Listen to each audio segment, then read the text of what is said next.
The following broadcast is brought to you by the iGolf Sports Network. Golf Talk Live is sponsored by the iGolf Sports Network and Golf Tips Magazine.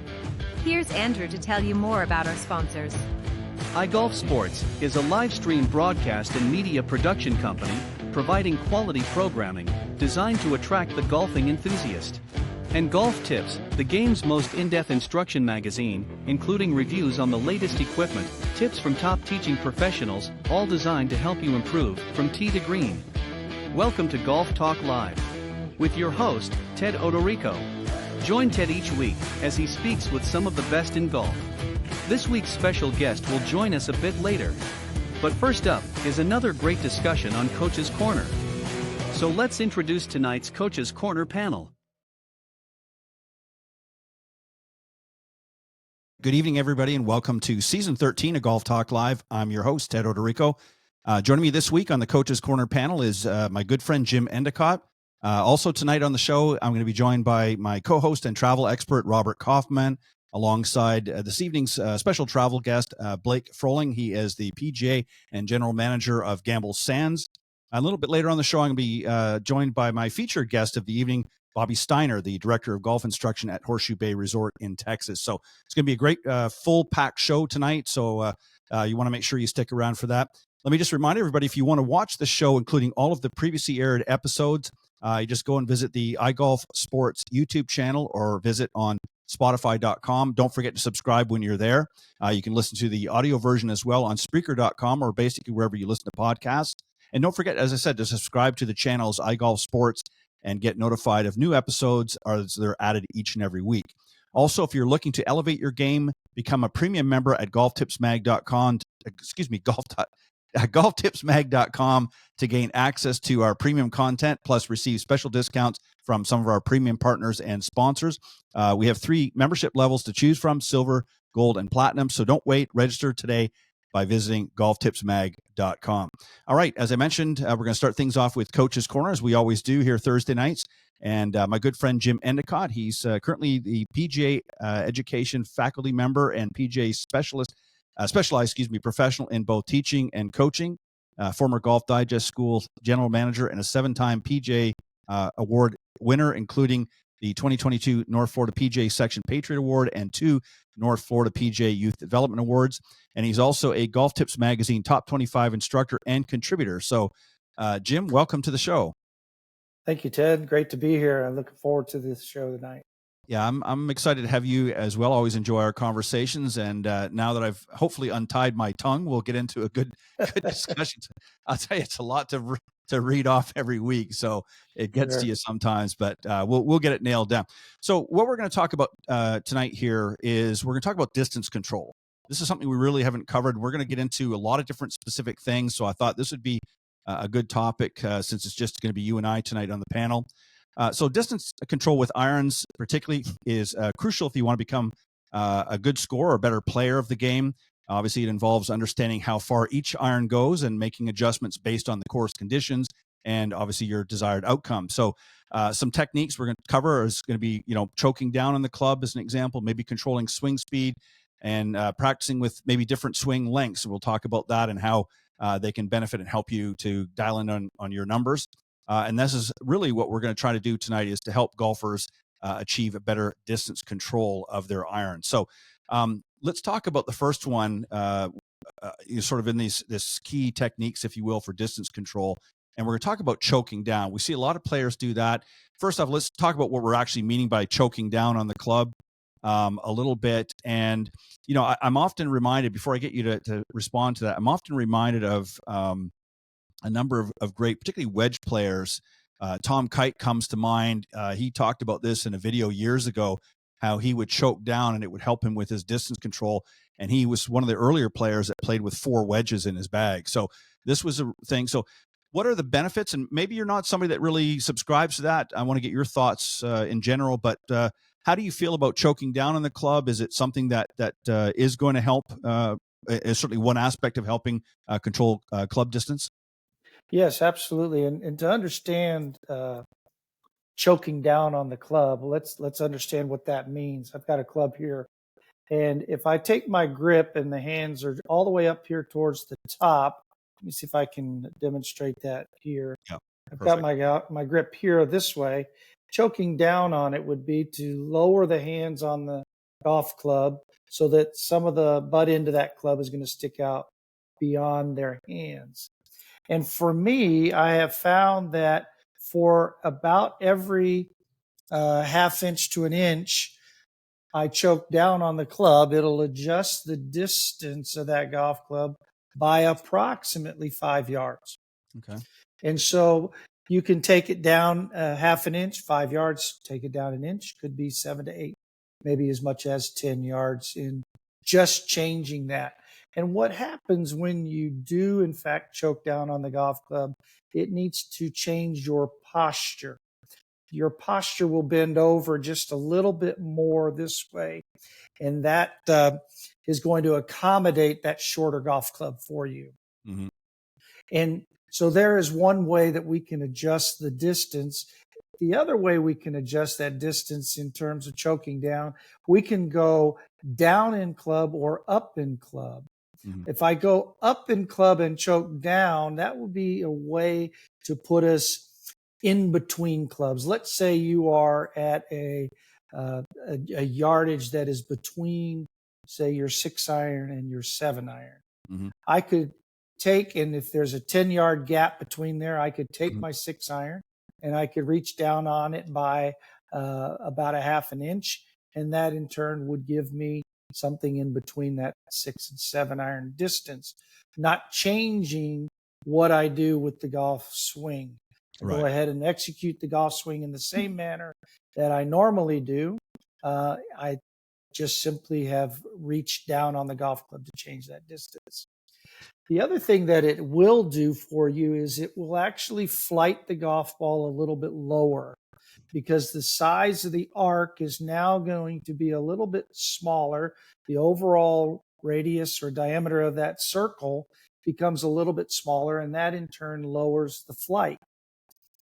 Can that help us with our distance control as well? Yes, certainly within the context of playing in the wind, where I needed to flight it underneath it, or I need to flight it underneath it so it lands and lets it release on out.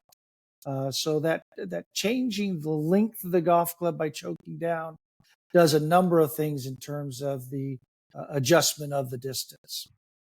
And some great points. I want to go back to something that you said I think is important to really emphasize, because you talked about really not changing anything with the swing itself at this point. We're going to get into some other issues here in a moment. But so if I understand you correctly, I just want to make sure that the listeners pick up on this as well, is even though you might be choking a half an inch or an inch down, you're still swinging the same distance with that club. Meaning if you're taking it a full swing, it's still going to be a full swing. It's just you're now choked down on the club a little bit, which is going to affect the ball flight a little bit. It's going to lower it a little bit. And then obviously the distance is going to be a little bit less as well. So I just want to make sure that people understand that. So you're not talking about changing anything else at this point with the swing. We're just simply choking down the club to shorten that arc a little bit and give us a shorter distance and maybe even a little bit of a lower ball flight. Is I understanding you correct?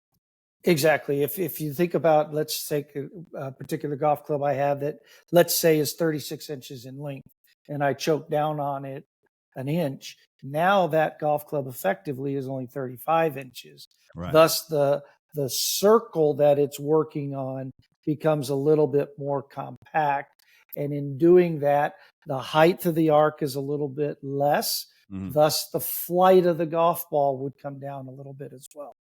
Yeah, I wanted to clarify that. I just want to make sure that people understood that component, because I don't want them to think, okay, I'm choking down, it means I've got to adjust my swing in some other way, and that's not what we're talking about here in this particular aspect. Now, what we are going to talk about swing speed control is where we might adjust our swing speed. Nicholas talked about, very famously in Golf My Way in his video, where he would use different clubs, but he would use the same swing for each club. But there were moments when he would have to obviously adjust his swing speed. So talk about that a little bit as well. And again, this is where we're getting into something that's a little bit different. We're not talking about choking down per se. We're talking about actually adjusting the swing speed. So maybe you could touch on that a little bit. Yes, the size of the arc can change by choking down, but I can leave the arc the same size and I can swing it at a slower rate of speed. And what happens effectively then is when I swing at a slower rate of speed, the ball actually leaves the club at a slower rate of speed and flies through the air at a slower rate of speed. I like to adjust in that manner because now when the ball lands on the green, it lands and it lands softly and it doesn't release out as much.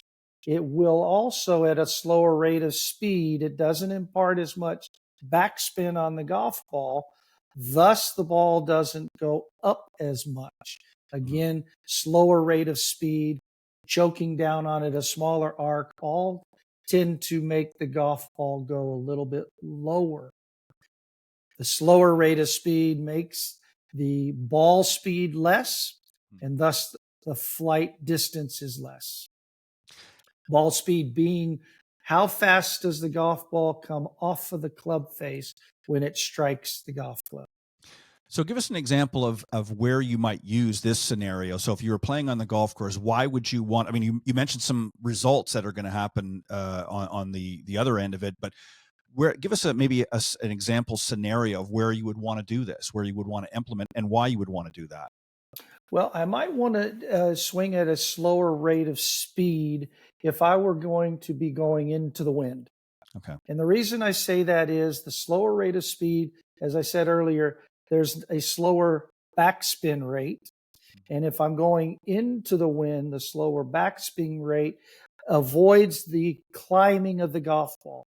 If I were to take and choke down on it and swing at a higher rate of speed, or a full rate of speed, I should say, that imparts a little faster revolutions per minute on that backspin, and that gives it a chance to do this sort of a thing in the air.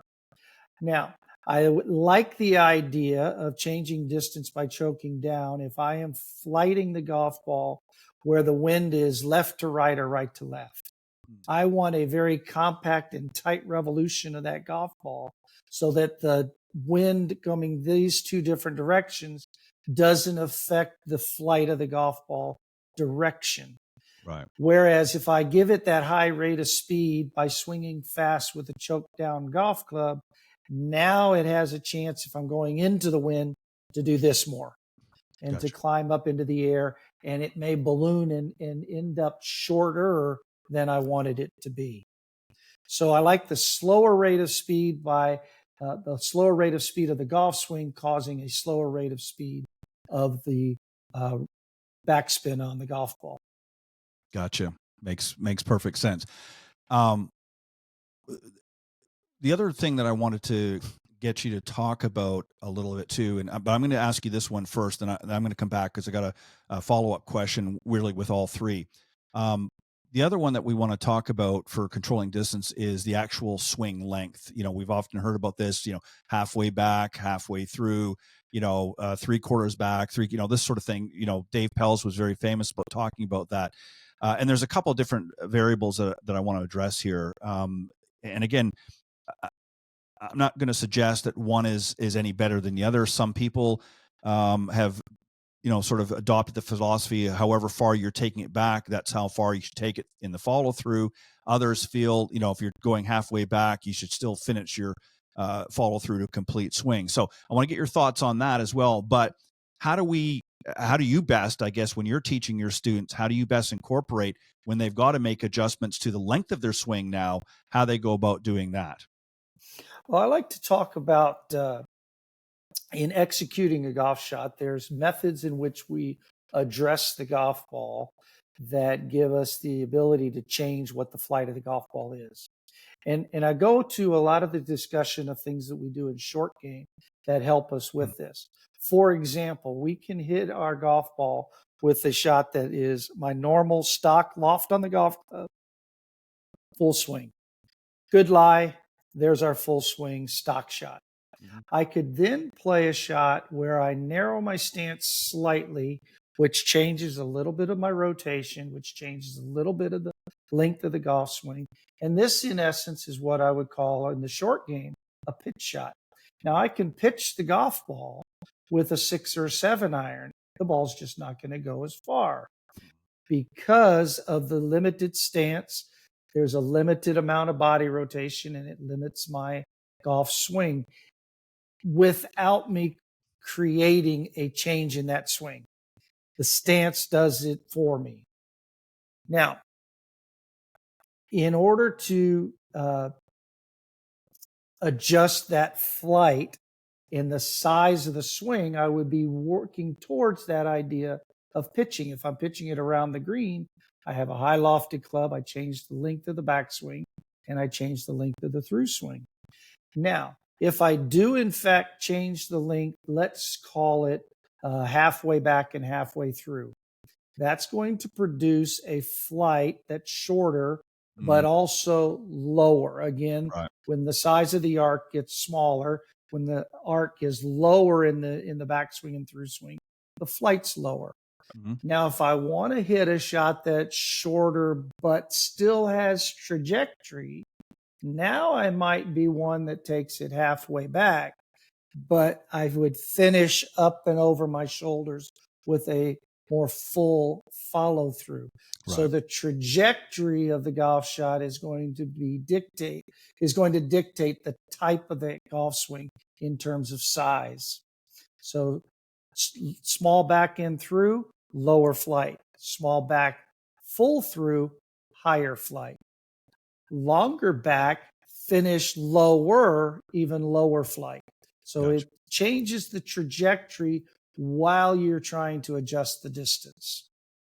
So it gives you a lot of variables here, really, depending on the shot needed. And this is where I think, we talk about this so much on the show about practicing, because, you can't just go out on the golf course and just try to implement these things if you've never really worked on them, because again, you don't know how the ball is going to react if you haven't really practiced it. So, anything that we talk about in the program, I always try to urge people to get out there and experiment a little bit, practice with it, practice taking it halfway back and halfway through and see what happens.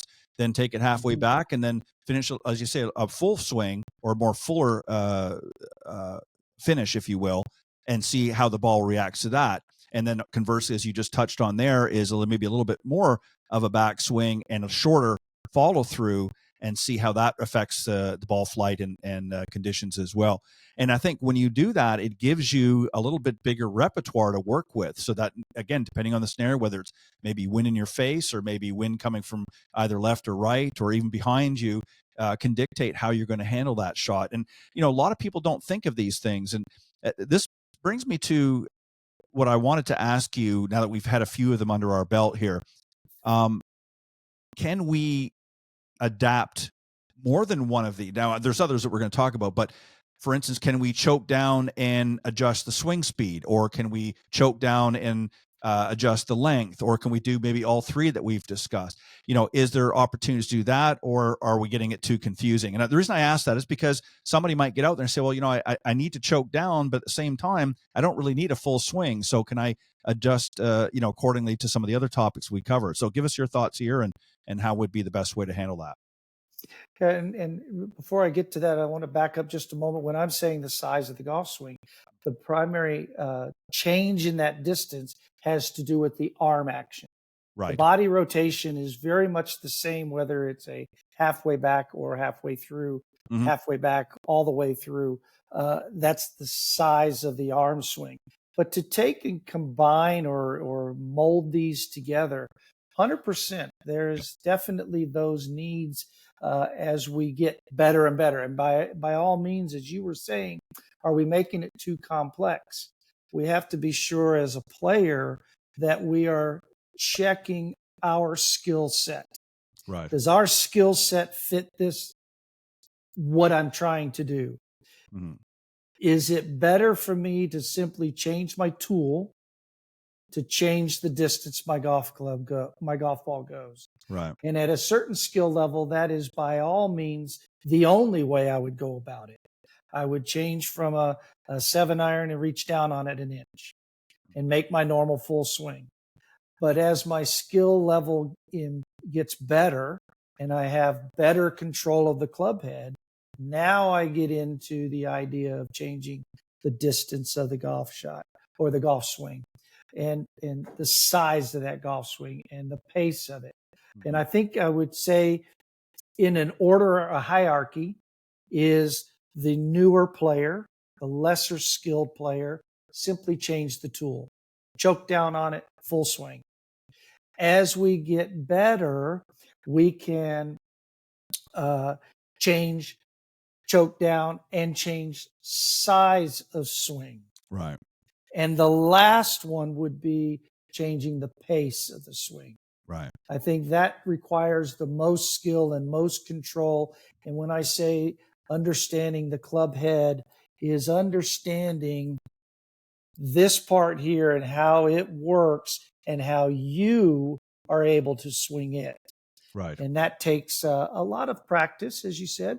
And, you mentioned Tom Kite. I recall watching a video of him, and he was hitting wedges and working on his distance control. Yeah. And he had taken little hand towels. They weren't much more than, say, 6 inches by 6 inches. And he put them out at various distance, about 10 yards apart. Mm-hmm. And he would put his caddy at one of them. He said, okay, we're going to hit 60-yard wedges here. And so his caddy would stand by the towel, and Tom would hit his shot. And as soon as he hit it, he would describe the distance. He would hit that shot, and he'd say, well, that one's 61. Yeah. And the caddy would recognize and say, yep, you're right. And Yeah. he hit the next one, and that would be 59. Yeah. And so he had done it enough, and he'd done the practice enough in the various ways he wanted to change the distance. And he obviously was really good with his wedges, and he did all of the above of what we've described.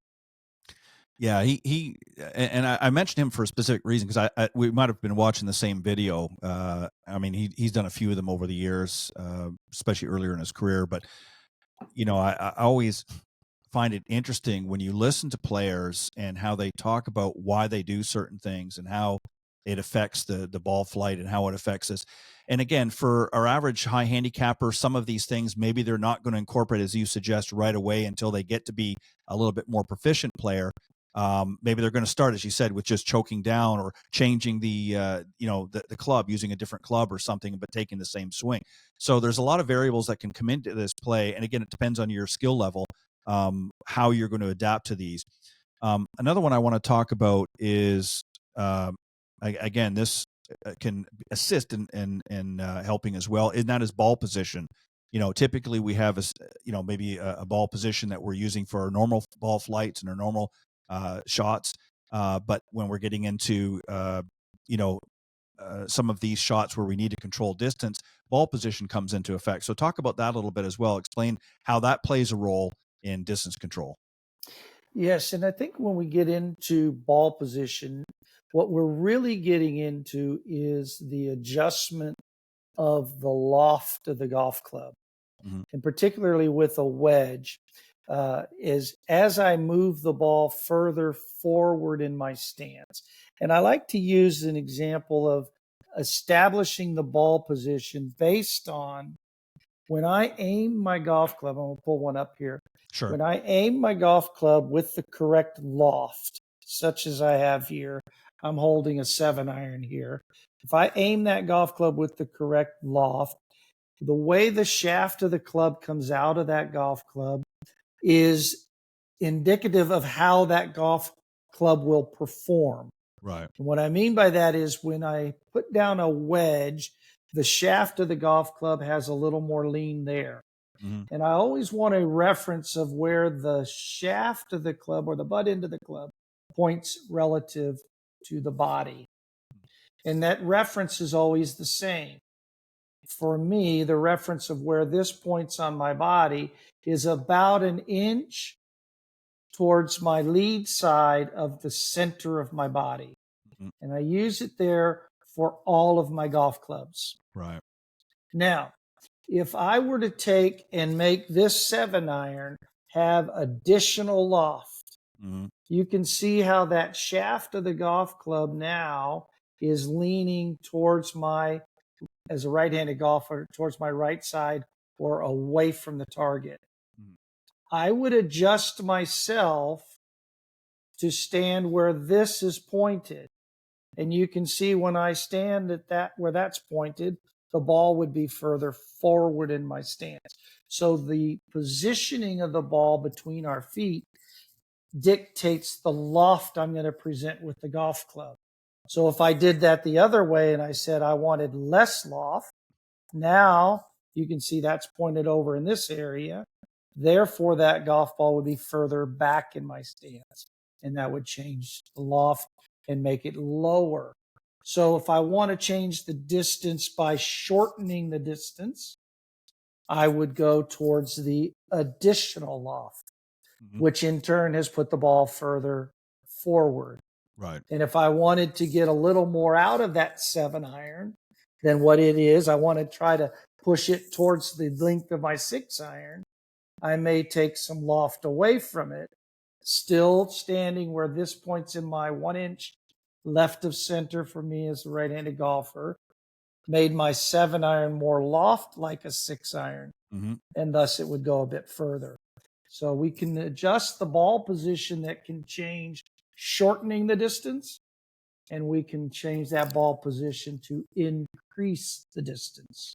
What's a common problem that you see with players and ball position in retrospect to what you just talked about? Because what I often see, and I mean, you did a great job in describing that, where I'll see them moving their position so far, like for instance, moving the ball back, let's say, or moving the club in such a way that the ball is technically further back. I see them moving it so much, and I think they misunderstand that. And I think the way you described it is perfect. But how do you avoid that? Because that's an issue that comes up a lot too, where I see people moving that ball so far back, thinking, okay, I'm going to hit lower and I'm going to get more, I'm going to turn my 7 into 6-iron or 6-iron into 5-iron, whatever the case may be. And ultimately what they ended up doing is now they're not really doing it correctly, and they're coming in and hitting in so steep. So how do they prevent that? Well, I think it comes back to if they do the adjustment based on the golf club. And if I'm always pointing this at my reference on me, and again, from myself, it's about 1 inch to the left of center. A brand new golfer, I would start them where that's at their middle. And somebody who needed to turn through the golf shot, it might be a little bit further forward than mine. And so if we put our golf club down and I wanted to move the ball back in my stance, and I said, I'm going to take a little loft away to do that. Now, when I stand to that golf club there, that kind of looks good. But if I said, I'm going to put it way, way, way, way, way back, now all of a sudden that golf club doesn't look like it's going to do what I need it to do. Right. And so the issue is they get to this sort of a thing by addressing themselves to the ball. Right. And what I prefer is to aim the club with the loft I want to hit the ball with, and then stand myself to the golf club. Gotcha. Because nobody is going to set that golf club down and go like this. Right. That just doesn't make sense. But they may do it like that, and that would put it pretty far back in their stance. Right. And I don't know that I would de-loft a 7-iron more than that right there as anyway. Right. So by addressing, and I like to aim the golf club, and then I stand to the golf club, that positions me correctly to the ball. And people get in trouble when they address the golf ball. Right. Oh, I've got to put the ball forward in my stance. And the next thing you know, their driver's out past their lead foot, closer to the target than their lead foot. But if they address the club and they look at that golf club and then stand to the club, they're not likely to put it way out of position. Yeah.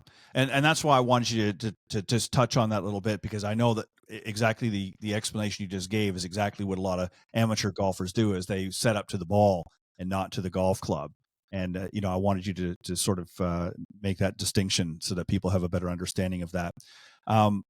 Consistency or consistent swing path as well. And it sounds very simple, but especially through the impact zone is obviously another point that's essential for accuracy and distance. And, it sounds very simple, being consistent through impact, but again, we know how this game works, and, probably 80-90% of the people still struggle with what we're talking about. So talk about that as well. How can we address that, and how does that play a role in distance control?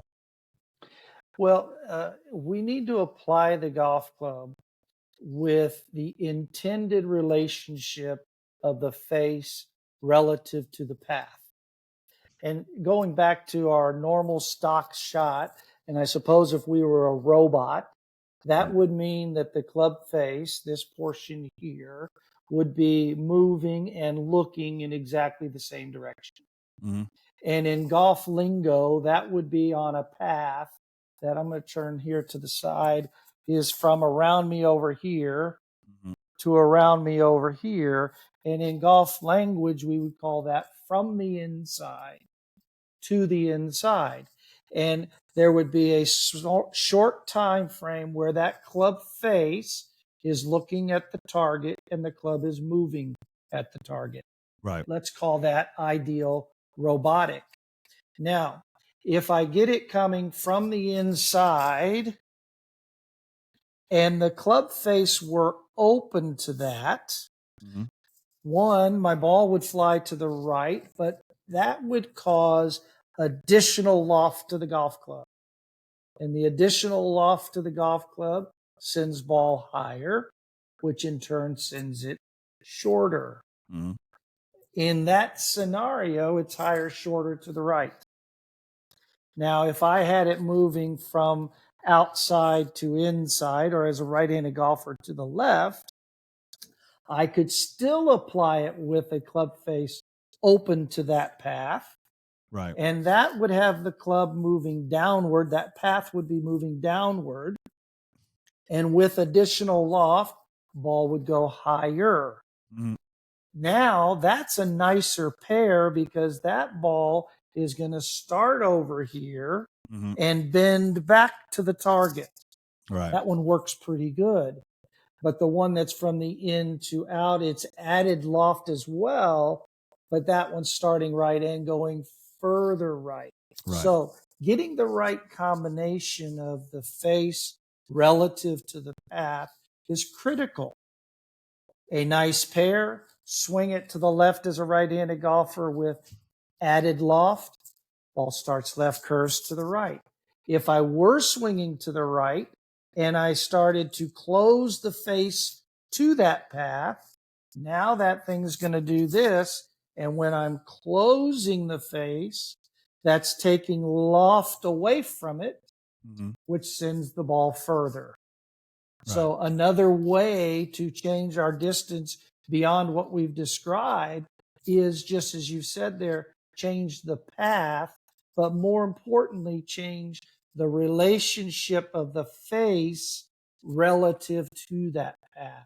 Right. Add distance, perhaps ball's a little further back, which in turn causes us to swing more from the inside, but from the inside with the face closing, added distance. Right. Swinging to the left with perhaps a ball more forward, with the face now opening, higher and shorter.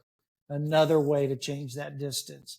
Going back to what I was saying earlier of using the short game setup to dictate what the ball's going to do. If I move the ball slightly forward and I added some loft, that may in turn have me hitting similar to the splash shot in the bunker, a good lie in the bunker. Right. Or perhaps what some people call a flop shot.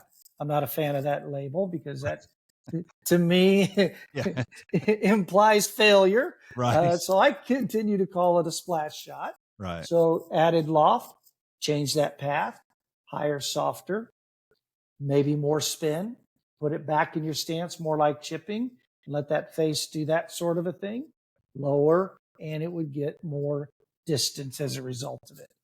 All of these things are dictated, though, that we have to remember by where the ball's sitting. What's Right. the lie? What does it allow me to do? And that's a whole nother topic. That's a whole number. Yeah, it's a whole number conversation. Yeah, I mean, I just want people to get a general idea when we have these discussions. I mean, obviously, we're going to, and trust me, throughout the year, we're going to get into more uneven lies and things and how to handle those types of scenarios. Because again, very few golfers ever get the perfect lie except for on the driving range. So, we want to address those as well. And we may throw some of these topics that we're talking about earlier into some of those more, and again, this is going to be really for more of not so much, I don't want to say serious player, but the more accomplished players that really need to understand it. Because if you're not hitting the ball very well on that kind of stuff, it really isn't for you at that point, because you need to be a little bit more consistent. I mean, obviously you can be faced with it, but there's some things that you need to work on before we address that with you. But there's definitely a lot of our better, more seasoned players out there that could use some help with uneven lies and things like that. So we're definitely going to get into that in future discussions. And then the last one, as we just get ready to sort of wrap up here, and that is, as we've talked about earlier, is practice, and obviously visualization is something important. And I'm a firm believer, depending on where if you're at home, if you've got the opportunity to have a full length mirror, to look at things and see, and, look at different positions. If you're practicing on the range, maybe you have the added benefit of a launch monitor, have access to a launch monitor with your local pro that you're working with, or simulator can also help do that to help feel the distances. What do you think about that? And again, this is something we've talked about before. We've touched on some things that can help with distance control. But the main reason really we want to be able to have that is because you're going to be faced with situations where you're in between clubs, or it doesn't require a full shot for whatever reason. So what are your thoughts here? How do we go about practicing it? And do you agree with some of the things I just said, is, using a mirror, using a launch monitor, and that, because we need to know how far we're hitting each club in order to be able to, and under different circumstances. Your thoughts? Absolutely. 100%. All of those things are beneficial. In fact, I believe that this arena of practice, launch monitors have had the greatest influence in the success of players. I have heard of people simply buying a launch monitor so that they could determine the distance their golf club goes and the spin rate that they put on the golf ball. Solely in 100%, that's all they used it for. They didn't use it for face path, any of those things. It was purely for distance control. And I'll go back in time when we were younger and there were not launch monitors. The idea of what I mentioned with Tom Kite, have targets out there to hit to and see that you can hit to them. I used to determine my yardages, I would go on the golf course very early in the morning, and I would take 10 golf balls and I put a number on them with a Sharpie, 1 through 10. And I would hit that ball. I would stand at the 150-yard marker, and I'd hit that ball, and I'd make a note on my pad. That one was an 8 on a scale of 1 to 10. And then I'd hit number 2, and that was a 3. And I hit number 3, and that was a 9. Right. And then when I went up on the green, I found those numbered golf balls, and I saw where they were in relation to the middle of the green. And that's how I learned to determine my distance there. Right. So I think it's extremely important to work on those distances. I love to take students out to the range, and let's say we're going to the practice green and setting them at 10-yard increments and have them hit 5 shots. And let them see that they are doing it. Okay, here's how we're going to do it.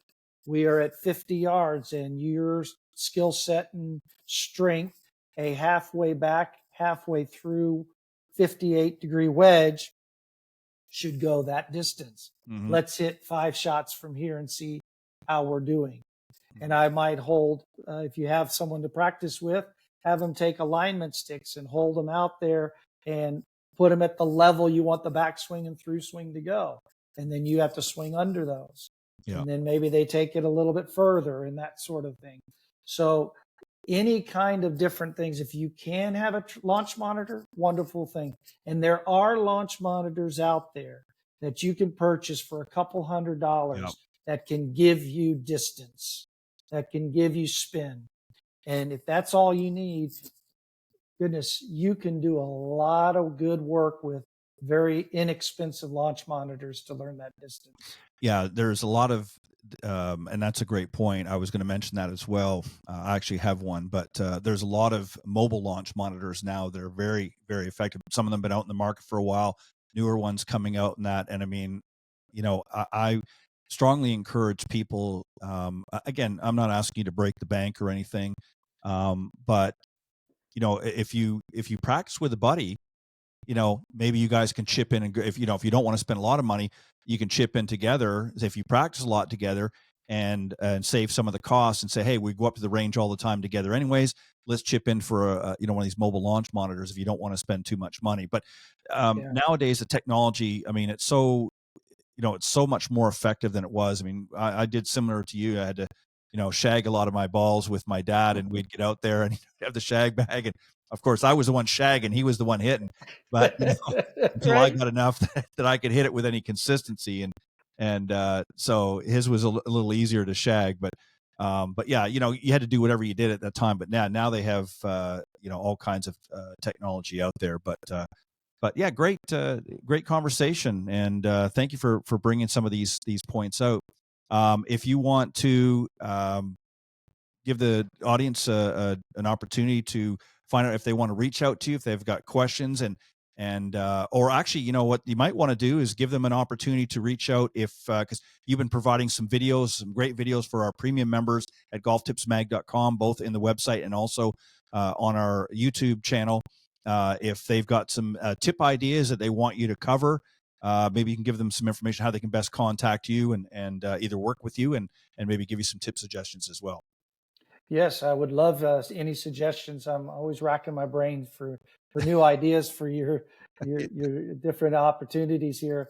So yes, if you have any ideas, thoughts, what you might want to see, I can be reached at J Endicoot. So the first initial of my first name followed by my last name at pgahq.com.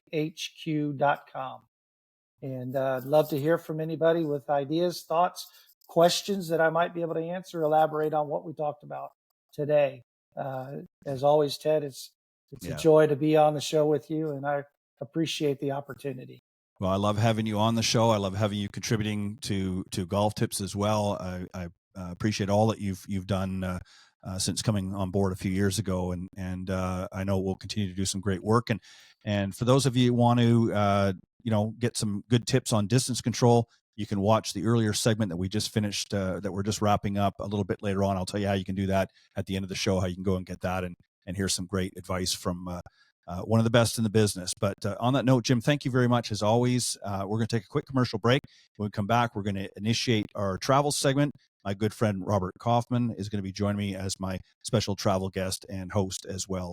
Improve your putting with the Alignment Ball Marker, a revolutionary new in-game putting alignment tool and ball marker. Its patented design allows you to reach your putt and adjust your alignment at the same time by using your putter, which improves your accuracy and makes the process of putting faster. 100% legal according to the USGA, by their definition, permitted under the rules of golf. Winner of Best New Product at the PGA Show and only $9.99 on Amazon. And it's also completely customizable for any golf event or as a promotional giveaway. Order at alignmentballmark.com. Welcome back, everybody, and very, very excited to initiate our travel segment tonight. And I'm super excited to have a couple of great guests. Of course, my good friend Robert Kaufman, co-host and travel expert, is going to be coming back and speaking with our special featured travel guest tonight.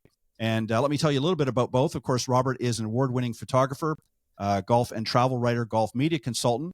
He's worked with a number of great publications such as Troon Golf and Travel Magazine, PGA Magazine, and Golf Tips Magazine, along with a host of others. If you want to see more of his great work, you can visit his website, pictureperfect.com. Also, tonight, our special travel guest is Blake Froling. He is the PGA and general manager at Gamble Sands.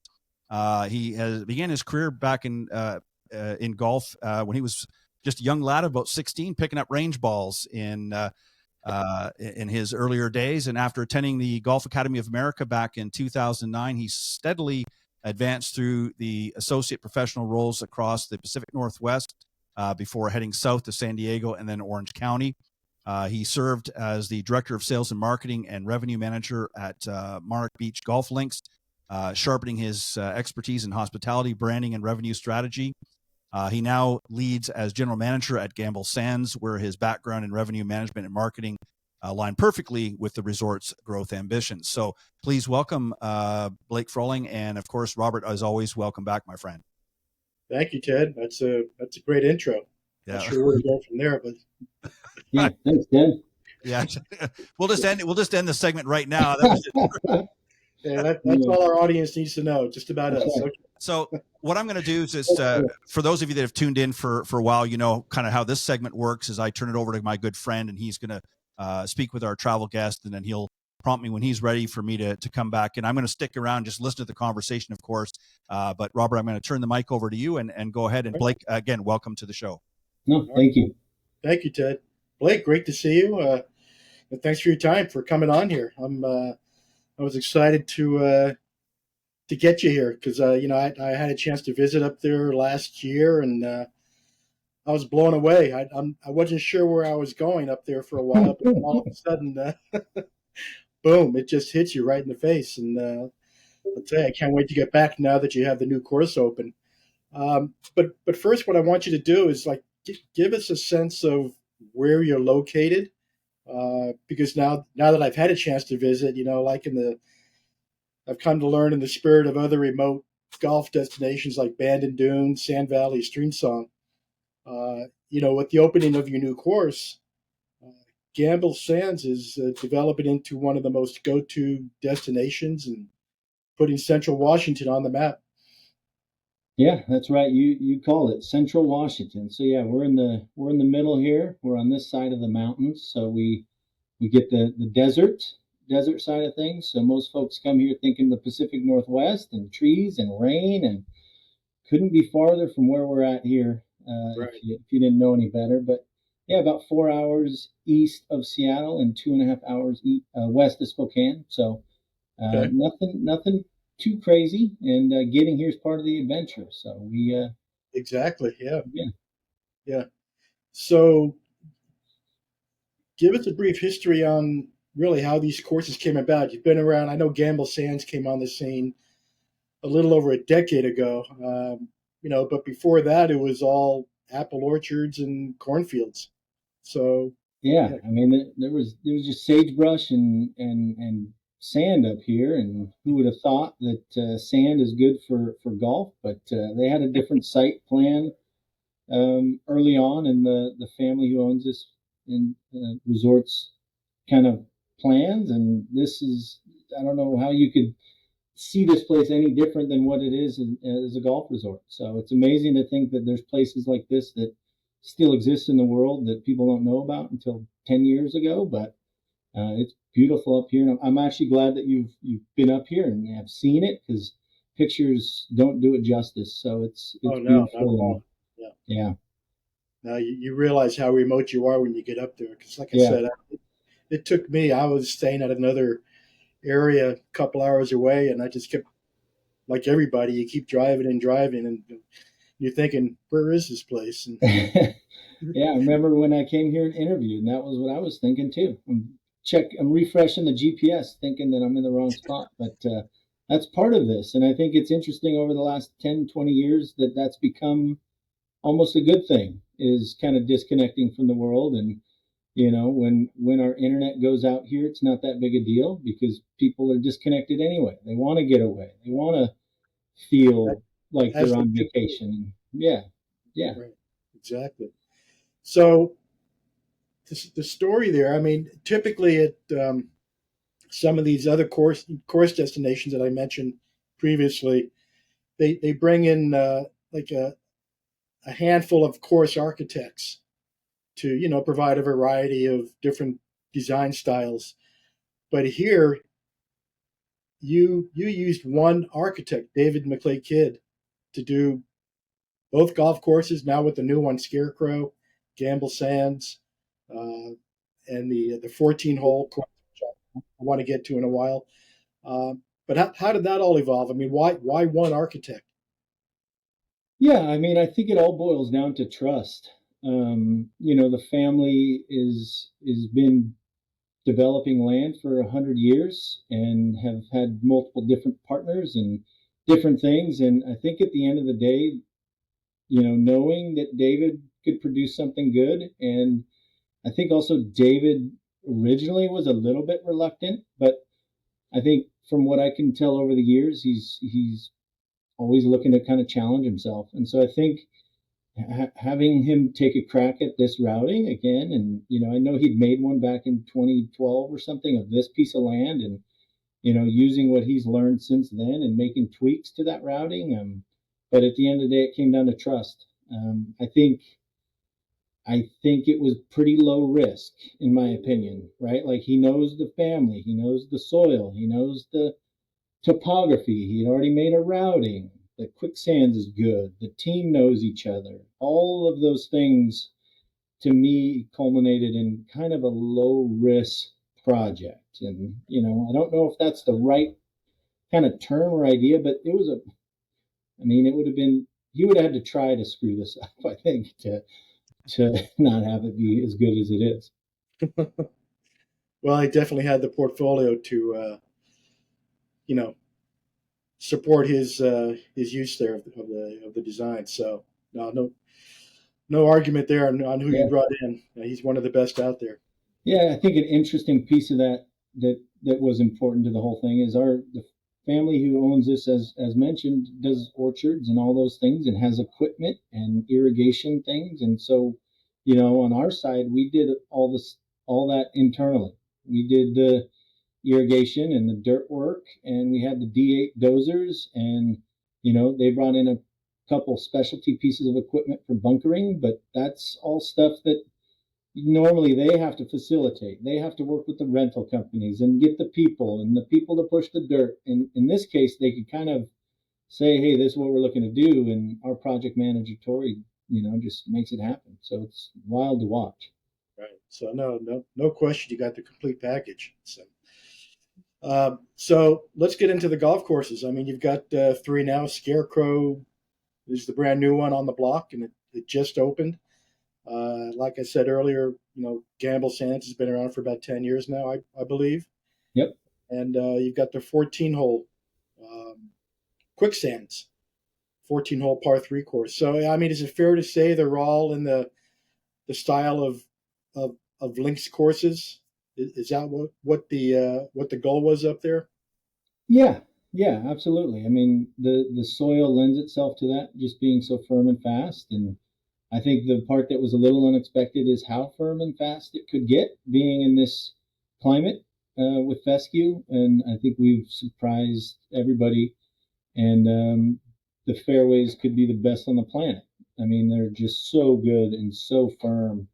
And so throughout the whole property, that maintains its validity. And it's been, over the time of building, like the first course not being exactly known what that turf would do and feel like and play like, as it grew, they built a putting course after that. So, they were able to change the design and the build of some of these, knowing the grassing and the rolling in the hills and what we can and can't mow. That's also another piece that I think a lot of people don't understand that goes into it, is what, a triplex mower can mow and what it can't, and what a walk mower can mow and what it can't. And so, David's team's great at that. And I know David, coming from a superintendent's family, has helped his design style, but that's all part of the process. But yeah, it's all links and it's a blast. I mean, you played Gamble Sand, so you know that big hillsides, big rolling hills, big bounces, long tee shots. That's in everything here. And Quicksands is kind of the X factor there a little bit because it's shorter holes, right? So I think the beauty of Quicksands is that you can have somebody that is just learning how to play, and then you can have a PGA Tour player, and they can both play it, because the tour player might just hit a wedge at the flag, and the other person might just putt it. So you have so much variety there. But as you know, playing Gamble Sands, you can do that out on the course as well. Yeah, no, that was one of the things that really I enjoyed most, and I like about a lot of courses where you could be 50, 60 yards out and get your putter out. Yeah. There's nothing wrong with that because it lends itself to it. I mean, the other thing I loved out there, standing on all those tee boxes, you just really get a sense of the vastness of the property, looking at those large fairways, and it builds confidence in you standing on the tee box and getting ready to hit a driver or 3-wood, whatever it is you pull from the bag. So it does make it fun, and then you can get as creative as your game allows you to.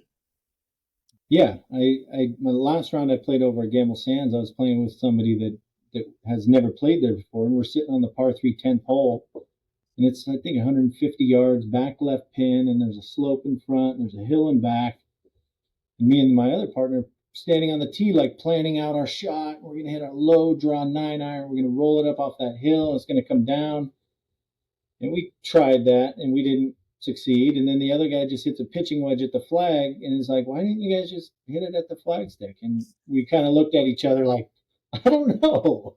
Like I'm not really sure why, but it's less fun that way, I think." But, yeah. Well, now you know. Next time, there's all different ways to get to the pin, right? Yep. Yeah.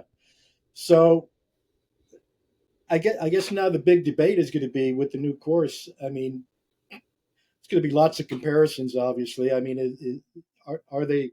What are some of the major, if there are any, differences? Yeah, good question. I mean, I think we're still learning those as the grass and the property matures. We'll learn more and more of similarities and differences. I mean, off the bat, on the first hole, you see it, you feel it on Scarecrow that it's different than Gamble Sands. A little more dramatic elevation changes, and the greens are a little bit more, let me say, less subtle. And so you see that right off the bat. And I think the beauty of the design to me is like hole 1 and 2, there's no question it's a different golf course. And then you get to holes 3 and 4 and 5, and it kind of brings you back to what you're used to over at Gamble. And some of the subtle differences, there's a couple more forced carries. Not all, there's obviously forward tees that take that out of it, but there's a couple forced carries, and then the slopes are a little less consistent on the scale. There's more humps and bumps within the larger slope, so you have to make sure that you're on the right side of the back hill or the left side of the front hill, or different things like that. There's a couple more pop bunkers that are in play. I think that's attributed to what I mentioned earlier about not knowing how fast and firm Gamble Sands might be. Now that we know how fast it will be, those bunkers are in more strategic spots. And then, out here, out on Scarecrow, it's really important to play the right tee boxes. At Gamble, I think you can get away, and it's fun to play any set of tees because it's fairly wide for a longer portion of the hole. Out here, the fairways are just as wide, but they are kind of they narrow to wide to narrow. So, if you're playing the wrong tees, it kind of hurts you a little bit, I think. So just a few small things, but at the end of the day, the feedback we've heard, my feedback is it's equally as fun and scoreable. It just makes you think a little bit differently and maybe even more. And I don't think that's a bad thing. And it just takes a little more thinking. Right. Which, No, you want to. That's the whole idea. You want to get out there and think about what club you're going to pull out, where you're going to hit it, and, while at the same time make it fun. Yeah, That's it. Yeah. Real simple. Yeah, it's exciting to see the back and forth already, right? You go into the bar at night and you hear this group thinks this and this group thinks that. And I think looking back in time and there was a lot of times I was kind of a fly on the wall for some of these conversations between David and ownership, or, irrigation design team and them. And, they kept saying that if anyone after this argues which one's better, we did our job, because Gamble we know is certified, it's good. So if people are even questioning which one they think is better, job done. So again, I don't want to make it sound like it's impossible to get there, but it is remote, and given that that it is, I mean, where have you seen the majority of your golfers coming from so far? I mean, is it primarily Seattle, Portland, the Northwest area? Yeah. I mean, with one golf course, over the last 10 years, that's definitely the majority of the market. We've did a little analysis, and it was 65%, from within 6 hours, which includes Portland, Spokane, Seattle. Over the years, we started to see that change a little bit and grow and get bigger. And even the last year or two, we've seen a difference with just even when we announce the new course, right? I think it sparks a credibility to, hey, if they're building another one, obviously the first one's got to be good, or it's got to be a good experience. But the other big piece of that is just living on these lists, right? These top 100 lists, or people are just coming to check it off the list. And I think the beauty that we've found here is that people want to play it again. It's not, you might go to another golf course and it's top 100 and it's incredible and the grass is perfect, but you get beat up a little bit, or the rough is 6 inches long, or whatever. You may not be like, hey, I want to play this every day for the rest of my life. But I think people here, they want another crack at it. It's fun, enjoyable. And so, we've developed over 10 years a culture of having people back, and we have these big groups that come every year from all over the place. Right. And now you've got some nice stay and play packages. You've got the inn there, right? How many Yep. how many accommodations, or how many can you accommodate there? Yes, we have 77 rooms, 141 beds. So quite a few beds. And, we just got done building an additional lodge, which is all double king units. So it's 40 double king rooms. So ultimate kind of variety for groups that maybe want one single person in each room. At least they get a king bed versus, right now you might have to get in a double queen, even though we're, trying to move things around. But yeah, we have 37 rooms down here overlooking the putting course, pool, and then the new lodge overlooks 14 holes of the Scarecrow. So you really get a great view of everything going on over there until Scarecrow. I mean, there's nowhere you can see golf from. I mean, you can see half a hole from the restaurant, and you can't see any golf from the current lodge. And so it's kind of been a hidden mystique that, you don't really know what you're getting into till you get out there. And so people playing Scarecrow, they want to go stare at hole one for a little bit and kind of think through it before they play it. And, you see hole two and hole three and hole four, and you see all these holes over there. So it's pretty cool, kind of yin and yang for lodging. And then who knows what's down the road. Right. Yeah. So great for buddy trips, obviously. I mean, what do you want golfers to take away? They come there for a couple nights and yeah, I play think, both courses, or yeah, everything. play a little bit of everything, and pick your vacation. One thing I'm most excited about, I think, over the next few years is to see how people like to plan their trip. Because you got to come here once and, okay, here are those units, here are these units. Oh, I like this course, or I like that course. The Right. first year, we won't really get a good analysis of that because everybody's going to try the new stuff, Right. but when they come back and they say, oh no, we really want to stay in these rooms, and we really want to play this course twice instead of this course twice. And I'm excited for that. But I think ultimately our goal here at Gamble Sands is to host those groups better than anyone else could do in our market, in our competitive set, because our, who we hold our standards to are big fish, right? The Bandons, the Sand Valleys, the Stream Songs. And Right.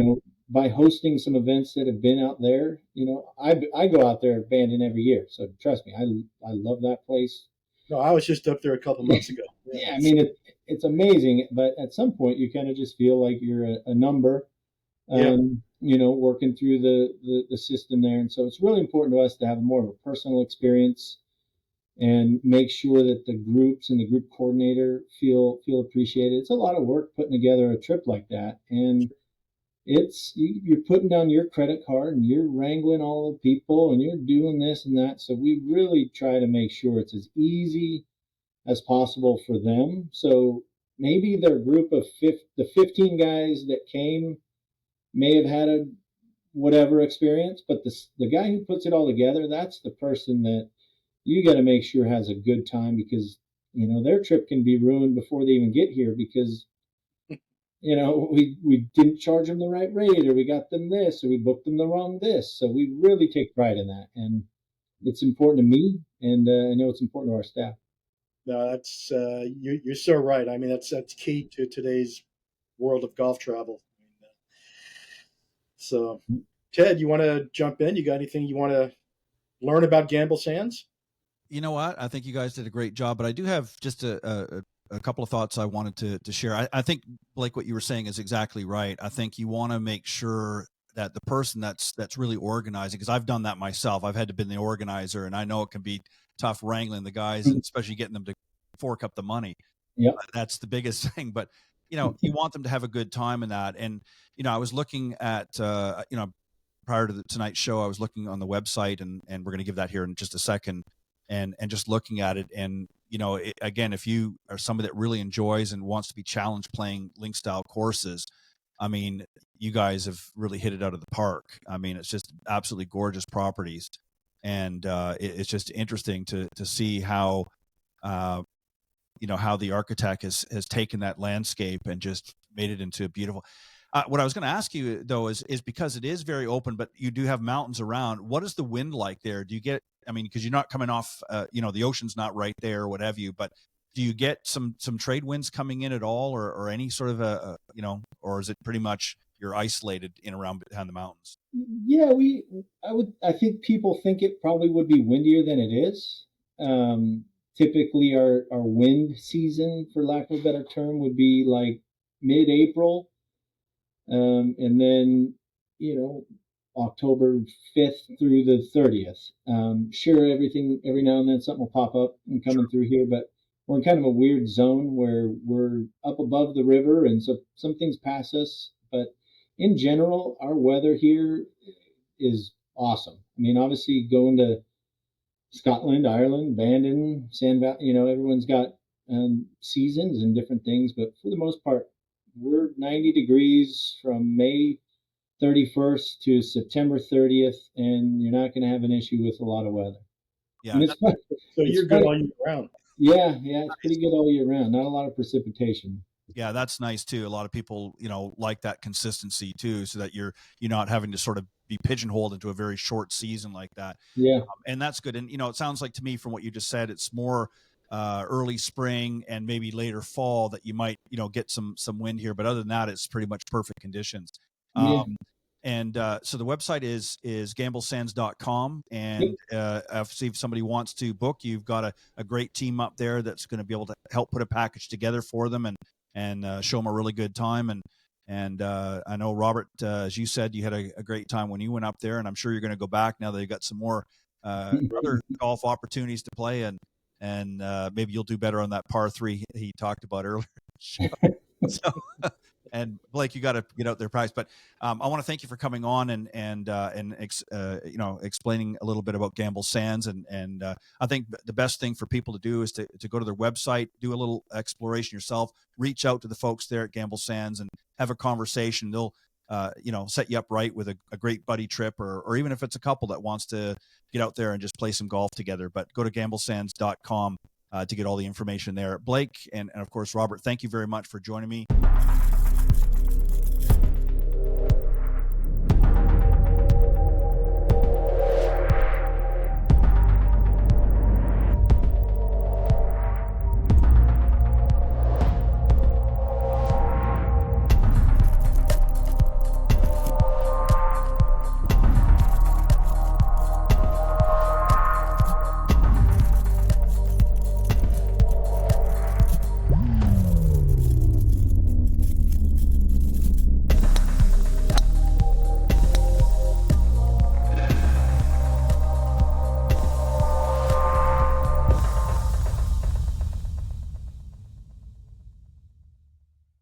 Welcome back, everybody, to Golf Talk Live. I'm very, very excited to have tonight's featured guest, Bobby Steiner. He is the Director of Golf Instruction for Horseshoe Bay Resort in Texas. Let me tell you a little bit about him, and then we'll get right down to tonight's discussion.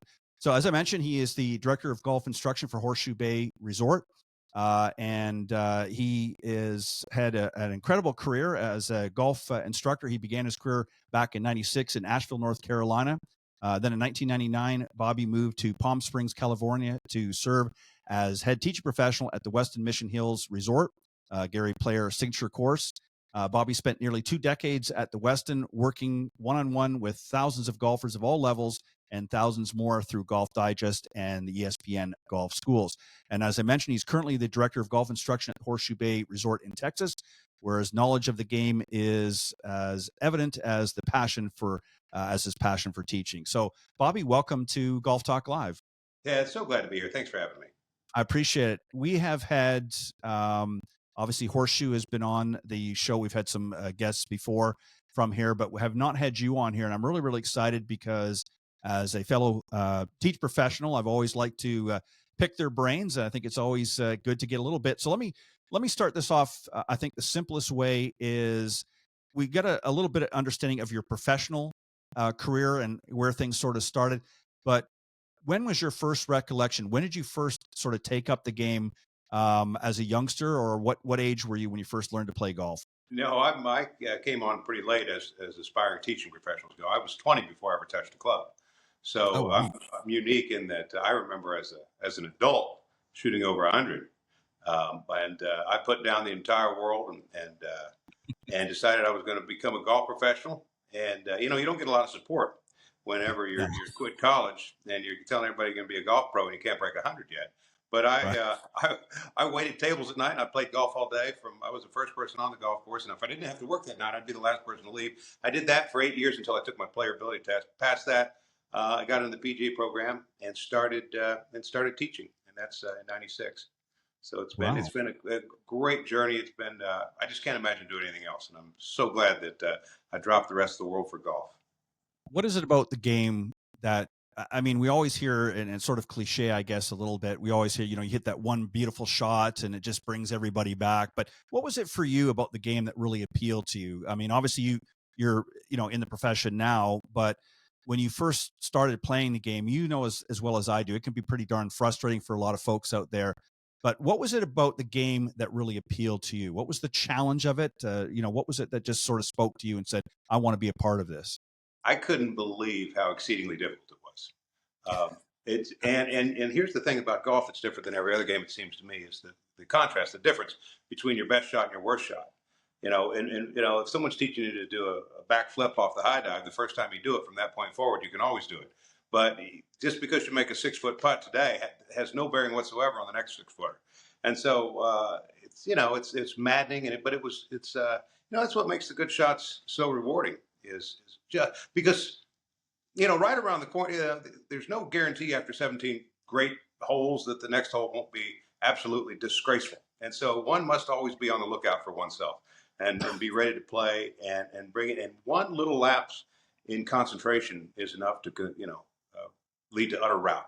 And so I just found the challenge back then and still to this day the most rewarding aspect of it. It's funny that you say that, because I've had the pleasure of interviewing a lot of professionals, some players as well.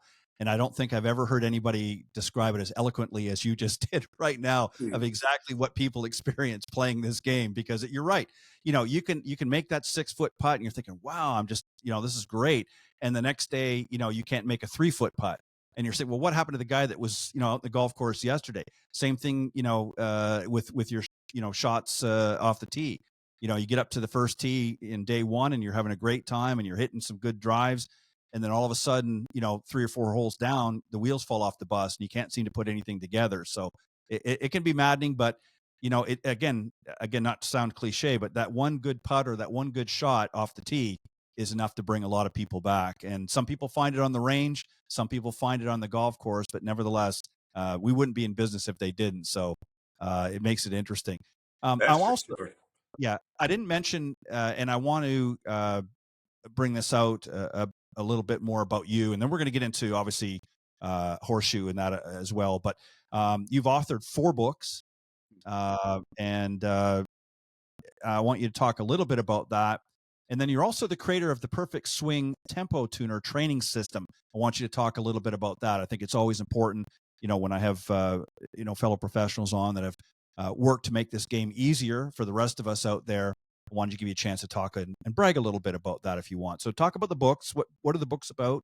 Are they all golf related, or are they a little mixture? 3 of the 4 are golf related. The first book, so I first started writing a column called Golf, Heart, and Soul. That was back in 2001, April 2001, for the Palm Springs Daily paper. And after about a year, what I did was I told stories. I had characters with whom I walked the golf course. This was sort of fictional stories, all to teach golf. And after about a year, other papers started picking it up, and other papers started picking it up. And pretty soon, I had a lot of papers across the country. And then soon a literary agent from New York called and said, "Hey, Bobby, love that one. What you write? Let's put the book together." And so my first book, Muni, came out in 2004. And that was a lot of fun. I got to travel at Nordstrom. Actually, I was the only my book Muni was the only book that they carried in their entire store in the men's sections, all 152 stores. And that was a wonderful thing. Golf America magazine called it Golf Book of the Year in 2005, and that was a wonderful experience. Since then, I've had another book called.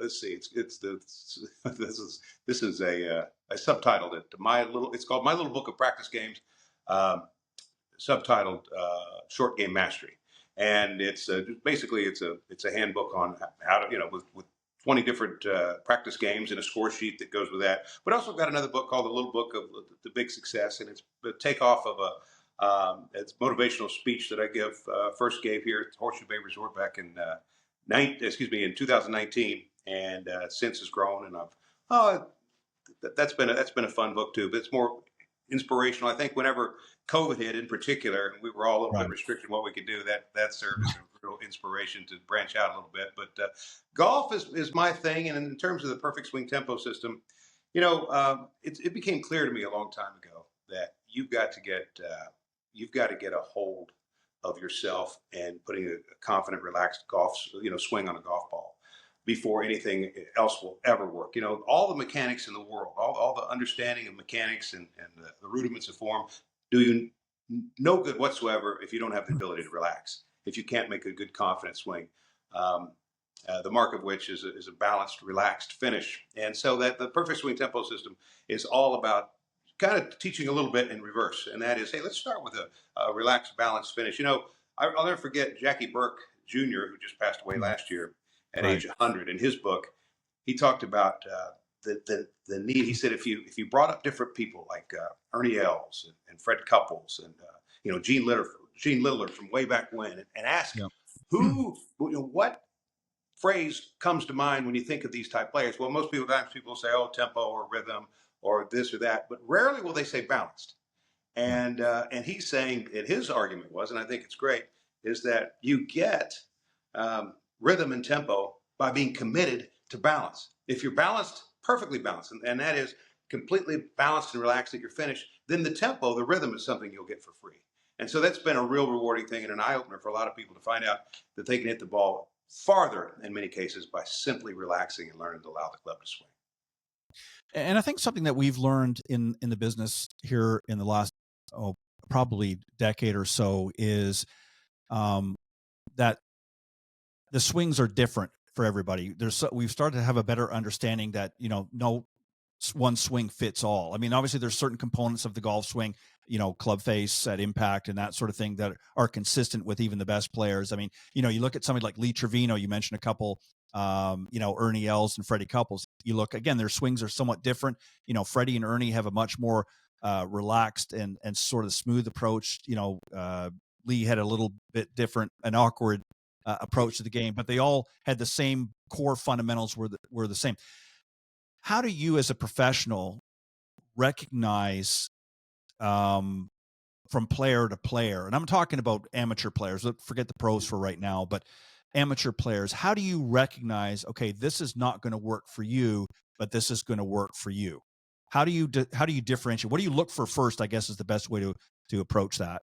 Well, let me sort of answer what I thought you were going to ask for just a moment. That is, sometimes people come in here and say, "I want to swing like Ernie Els," or "I want to to learn this move that I saw Tiger," and I have to let them know right away that ain't going to happen. You can't. One should never mistake nuances for fundamentals. We see this one thing that I'll never forget after the 2003 Masters when Weir won. I think it was 2003. You may remember he's left-handed. He had that little thing where he would go to the halfway point and then come back. And then he won the Masters, and he won the green jacket. On Monday morning, I look out on the range there at the Gary Player course, and there are about 9 people out there, and 4 of them are doing that. Now they're all right-handed, but they're doing the same thing. They're Yep. they're looking at their backswing as if there was some magic that might wear off that Mike Weir had that earned him the green jacket. If they just did that same little nuance, people often latch on to nuances and mistake them for some fundamentals. And I've got to make that clear that while there are certain characteristics that every great player possesses, there are nuances that make them different, and it's important that we understand that those are 2 different things. And so, to get to your actual question, though, I look at the club face to begin. It's a little different with a beginner. You've got to find out what other games they've played and what their experiences are, and what they, even with limited experience, oftentimes they've already looked on YouTube and have some idea of what it is they're trying to do. In other words, what are you trying to do with this golf ball? And let's talk about what you should do. Square club face will go a long way. And that is, if a person has a super weak grip and therefore leave all their shots out to the right, well, now they're going to swing over the top to try to guide that thing to the left. And, you can't clear anything up till you can clear up that club face, which is the cause, and all those other things are the effect. And so you got to look at it. But yet some people come with a good grip and they have other issues. Maybe it's posture. Right.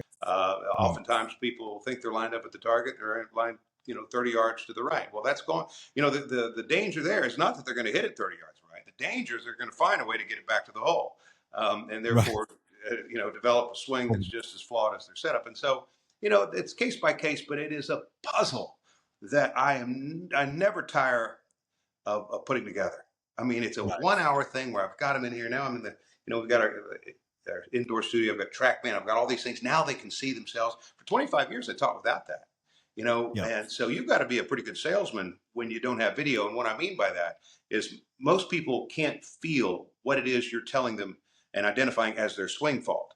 And so when you tell them they're doing so-and-so and they just simply can't feel it, there has to be some buy-in. And with the video analysis that we have now, it's wonderful. So I can say, here it is. See that line? You need to be a little closer to this line. Oh, and with each successive swing, they see themselves getting closer and closer and closer. And so I've always loved teaching, but I love it even more now. Yeah, the visual component in golf instruction has really been a game changer for years, because again, you can explain and try to articulate until the cows come home, and there are some people that can manage to understand that, but I think I think you're exactly right. I think a good majority of people need to visually see what you're talking about and say, okay, yeah, that makes sense now I understand what you're trying. And I'm one of those people. I mean, even though I teach, I'm very conscious of the fact that I need to demonstrate and let people see, whether it's through the video that we've taken or through even my own demonstration of what it is I'm trying to get across to them. Because just talking, in front of them, it's almost like their eyes are rolling in the back of their head, because they're just not understanding it. So you have to be able to do that in video. And obviously the technology, as you said, and we're going to talk about that now, but that your academy at Horseshoe Bay has. So let's brag about that a little bit. You guys got a world-class facility up there. So let's talk about the Golf Academy at Horseshoe Bay. We had our soft opening in December and then our grand opening in March of this year. And, they built it and put it together in one calendar year, started in January and got it together by December. And it's absolutely beautiful. I've been the guest instructor at other academies. I've been to and visited other places, but none that top this one. And I'm so excited. So we've got two indoor bays, both we're in partnership with Callaway Golf. And so both equipped with TrackMan technology and also a Callaway custom fitting studio and all that. And then we have 8 outdoor covered hitting bays that run east to west, which means what? That means they are always covered because the sun's going straight overhead and always right in line with it. So it's always in the shade, always has a breeze. So even when it's 99 degrees a day, I've got people out there hitting and no one's even breaking a sweat. I love it. And then we've got a monster Zoysia tee out front, which the grass is just, it's so nice to have that as well as a laser Zoysia putting surface and some bunkering, and it's just a great place. So I teach golf schools, 1, 2, and 3-day golf schools. That's the thing that I've been looking for. I've been here for 7 years, and we've just now built the academy. My background before that was working for at the West of Mission Hills with Golf Digest schools, ESPN golf schools, Troon Institutes, and so my passion, my history has always been teaching golf schools. That is, people coming, vacationers from far away, and teaching it. So now I can finally do it. And I've just been living in this dream world for the last 7 years going, there's going to be a day when we get to do this again. And finally it's come. Yeah. And when you have the right tools it makes obviously your job so much easier, and having the state of the art equipment. And I noticed in some of the notes I was reading, you have obviously offer club fitting and things like that in a club repair room, and you guys have fondly labeled that the dirty room. Tell us a little bit about that. How did that come about? Oh, we had club repair on site here for all this time, and it was kind of just a little side area. Now it's part of the teaching academy, and so Ed, who's also a Callaway certified club fitter, he does all the club repair, so it's full service. We've got a pretty big membership, something like 1,700 golf members, in addition to everybody else, and there's somebody snapping a shaft just about every single day. So it's nice to have a place to bring them. There's no gray area. They know exactly where to come and get it fixed and patched up right. What do you obviously want to have a well-rounded experience for members and obviously resort guests, when they come, to Horseshoe Bay. But what is it that you want them to take away from that? I mean, obviously you've got some world-class golf and you've got obviously incredible facilities to offer. But when they're coming up there for somebody that's never been there before, what is it besides the wow factor? What is it that you want them to take away from that experience? And obviously hope that they're going to come back again. And I'm sure a lot of them do. But what is it when you're thinking about that and you're speaking with a guest or something for the first time, what is it you want them to take away from their experience at Horseshoe? So it's funny you ask that. When I was first sort of recruited for this position, I thought I knew about every 72-hole facility in the country. If you asked me, I would have said, "Oh yeah, there have been any, particularly real design course with Robert Trent Jones Sr. and Jack Nicklaus like we have here." But I hadn't heard of Horseshoe Bay, and then I'm going, Texas, Horseshoe Bay. What's that? Near Corpus Christi? What bay are we talking about? Well, we're on Lake LBJ here. I just hadn't heard of it, and nor did I know about the special place that this hill country is. Have you been out here, Ted? Have you been to the I have not. I'm planning on coming next year, so yeah. If that's someone, that's why I'm asking you. if someone just dropped you here and sort of took off the blindfold and says, "What country do you think? Excuse me, what state do you think you're in?" Texas would not be it. Right. The land remains as nature shaped it, and it's green and it's rolling, and these beautiful golf courses. Now, I've played some courses, some Robert Trent Jones Sr. courses along the way. The golf, what is it, the golf trail in Alabama and all that. Played it. I had to play 2 of the 3 of the courses there and thought he was a good designer, but it's not. But it's only after being here that I truly appreciate particularly these courses, because we have Ramrock that is tough. And one of my, Bill Pelham, who's a former PGA Tour player, told me, he said, "Oh, you're moving to Horseshoe Bay, wait till you play Ramrock. That's a tough golf course." And for him to say that, I knew it must be tough. But also a great course. And I don't know how many courses I've played in my life, maybe 300 or 400. It's definitely top 5. It's just a well-designed course. And it's not, I'm not saying that like, aren't I great? This difficult golf course is one that I consider my favorite. It's a fair but challenging golf course.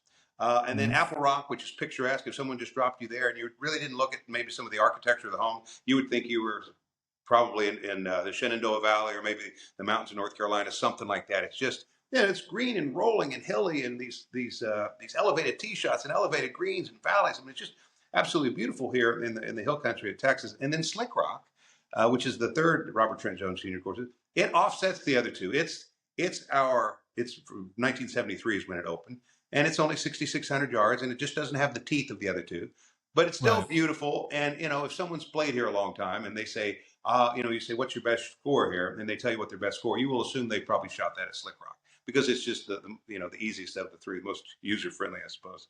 But nonetheless, it's a challenge and it's fun, and it's got the $1 million hole.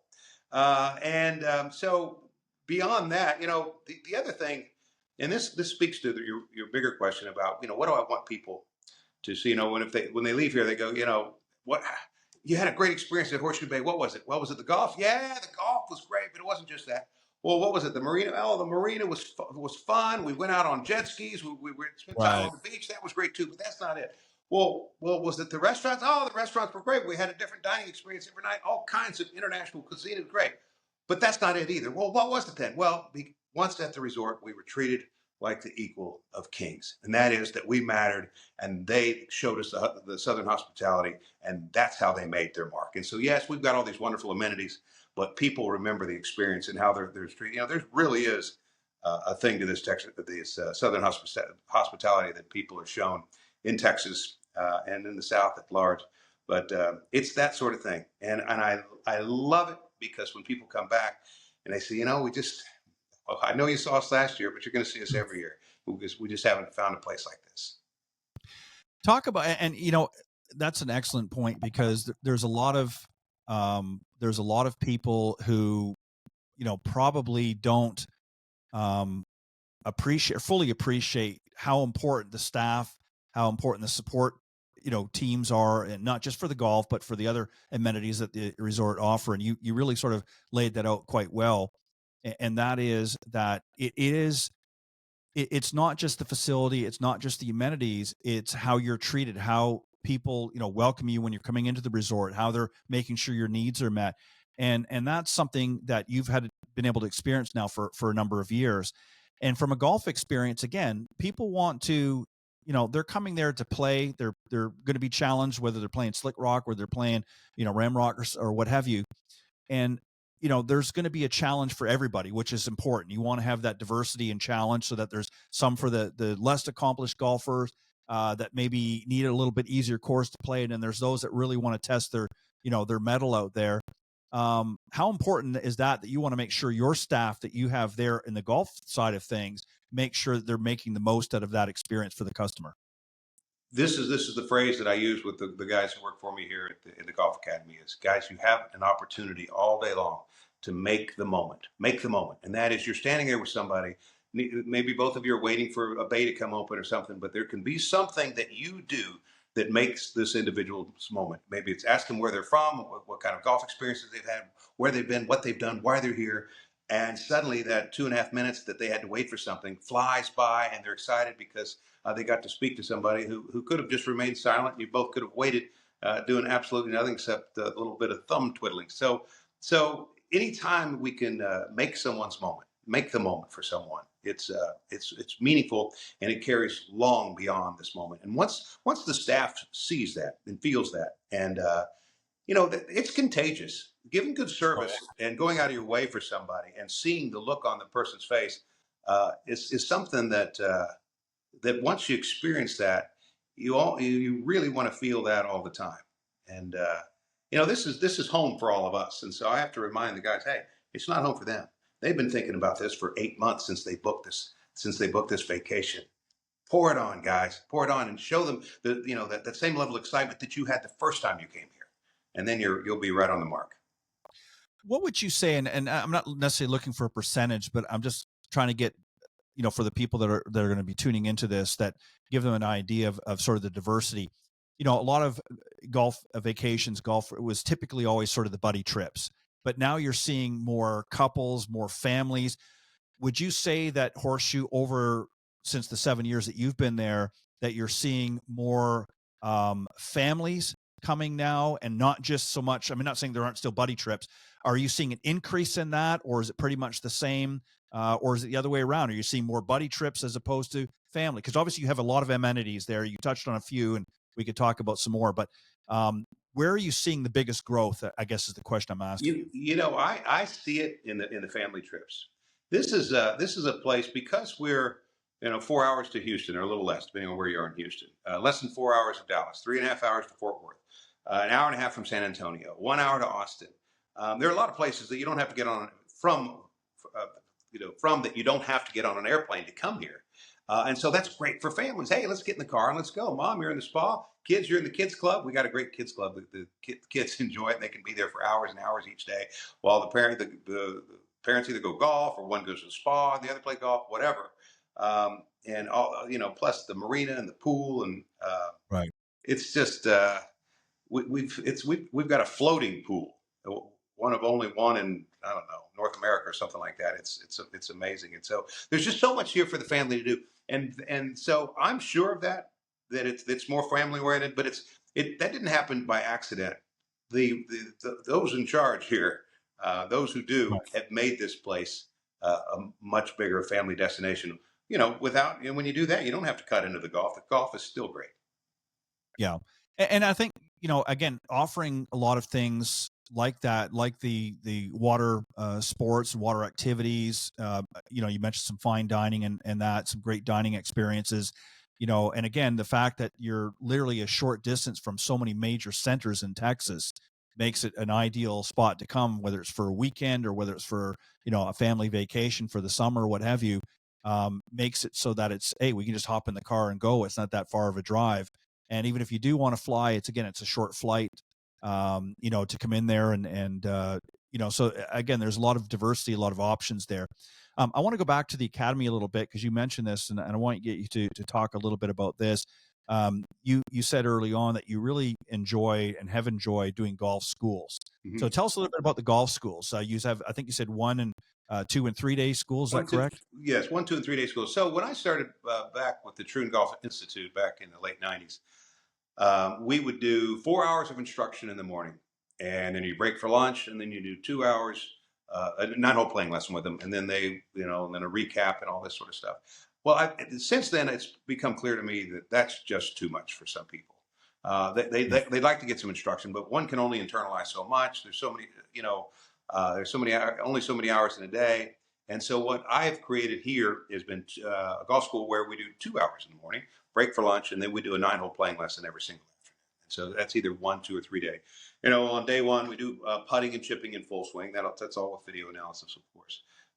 And then on day two, pitching and bunker play and full swing again, full swings every day. And then on day three, recap of those 4 short game areas as well as unlevel lies, and then full swing as well. And I'm going to tell you something. 2 hours goes by pretty quick when you've got to cover 3 topics. But again, it's that fast-paced thing where it never drags that you're shooting for. And if they want to do it another one next year or whenever, they can do so. But I just found in all those years, even back before, you know, we're all in a hurry now. Or at least as a society, we're more in a hurry and ready to. Right. You know, people are checking on their phones more, and they just can't put up with downtime. Even 20 years ago, it dragged to do that much, where people just can't learn anymore. You got this aha moment that you discovered with chipping, and now we're doing pitching, and there's the tweak that's a little different.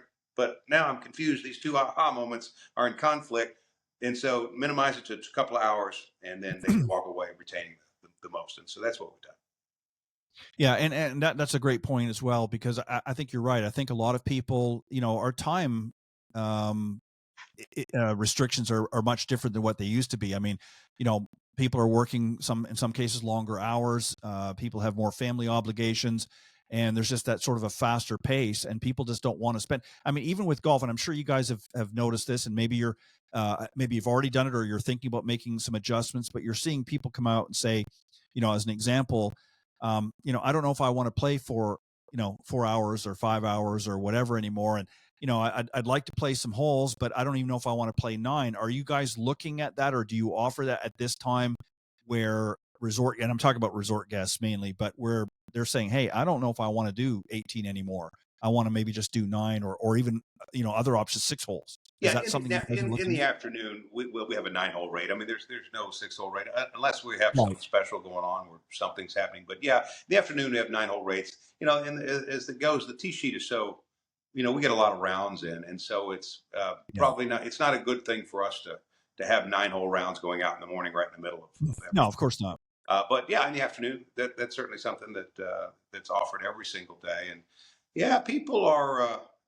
You know, people want to get on with it and want to fill every single moment. And that's the other thing is, I'm not slighted by that maybe more than 2 hours would be too much. They've got that's the whole reason we have other things to do here at the resort. Fill your time. Right. I'll take up 4 hours of it, you know, including our 9-hole playing lesson. After that, I find a lot of people may or may not play golf because, you know, with the golf school, they're free to play for the rest of the day if they choose to.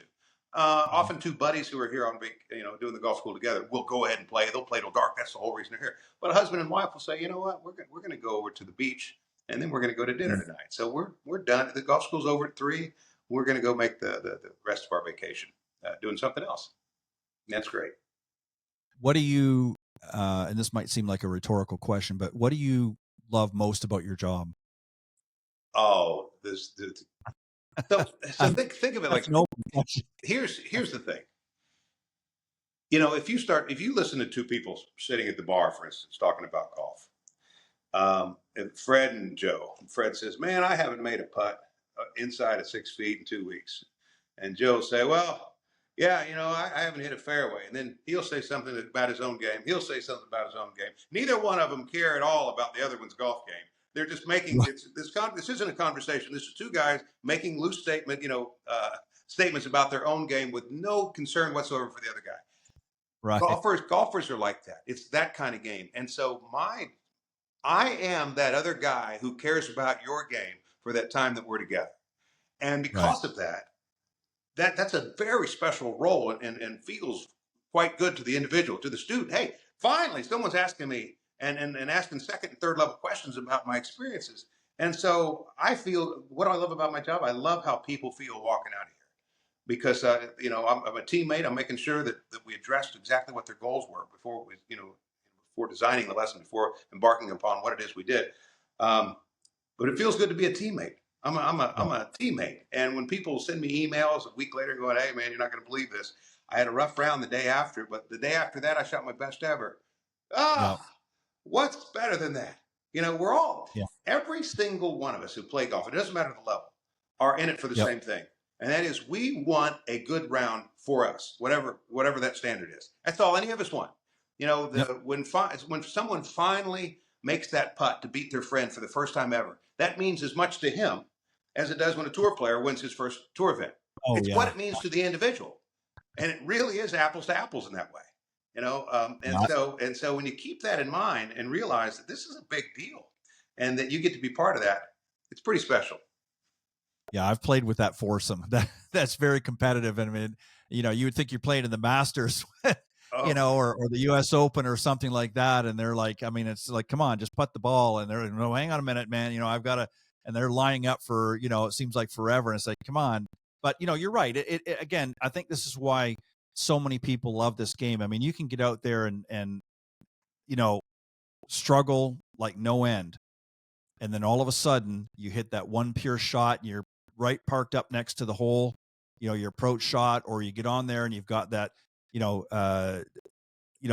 6, 7, 8 foot putt, to make birdie, and it drops in, dead center. And it's like, wow, to finish up a good round. You might have shot 98, but it doesn't matter. That last birdie on 18 just makes you want to come back. And, from an instructor, you're exactly right. You hear a lot of different stories, and it's very rewarding because, as you know, anytime that you work with a student and you're making changes, especially if they've got some, a number of issues to work on, there's always a period that they're going to struggle a little bit, but then all of a sudden they'll have that aha moment, and you'll sit there and they'll say to you, just like you said, he reaches out to you an email or what have you, and he says, well, the next day I had a terrible round, but then one after that, man, everything came together. And that's what you'd want to hear, right? Oh, and this is part of what you're saying there is this is why the interview process is so important.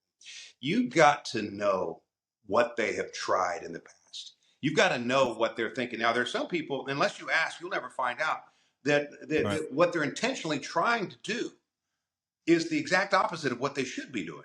But if you don't ask, if you don't ask, you'll. I've always thought it was a fundamental that I should remain on my right foot to hit chip shots. If they thought that's what they're supposed to do. They've been told that, or have been, for whatever reason, believe that.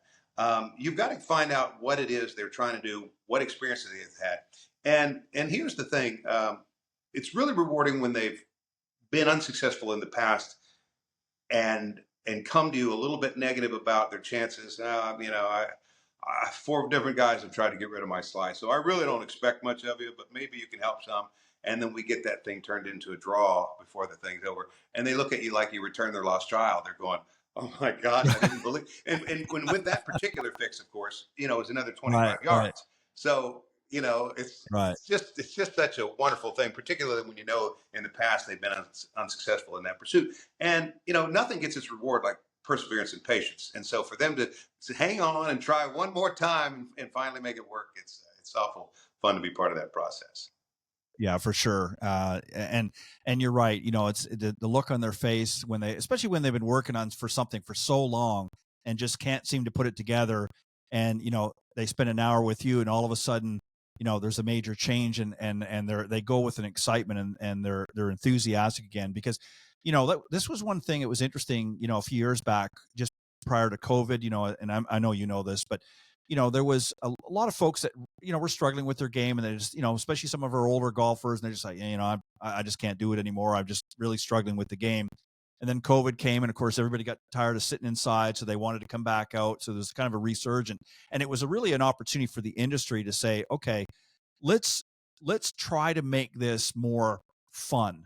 Obviously, we want to be able to help people and become better players, and so forth. But let's really, because we've got a new audience now, in addition to some of the regulars that have come around for years, we want to make it fun. We want to make this and get them enthusiastic. And there's no better way to do that than to help somebody really sort of turn the light on for them, if you will, in their own golf game. Because once they start to see and have that, as I said, that aha moment, now all of a sudden they're excited again, they're enthusiastic. I know guys that have played for 30, 40, 50 years and were on the cusp of, I don't know if I want to play anymore.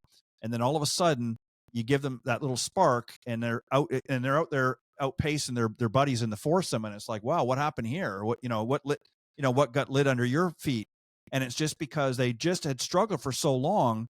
And all of a sudden now you found that magic, sauce, if you will, for their golf swing. And now they're able to get back out there and re-engage and enjoy the game and have fun again. And that's really what it's about. We want people to have fun and get out there and talk around the bar and joke with one another, and talk about the good and the bad, but particularly we want them to talk about the good. So that's got to be a very rewarding for you and for your team.